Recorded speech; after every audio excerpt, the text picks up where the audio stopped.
ni ffurfio'n 2005 pan oedd fi a Dave.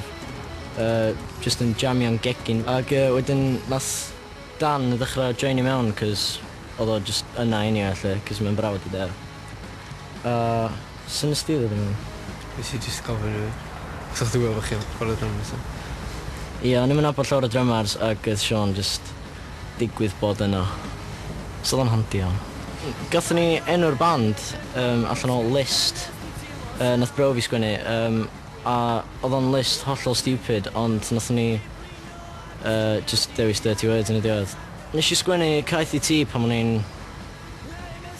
ifanc ac yn stupid ag oedd o basically bod mewn cariad just syniadau stupid fel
One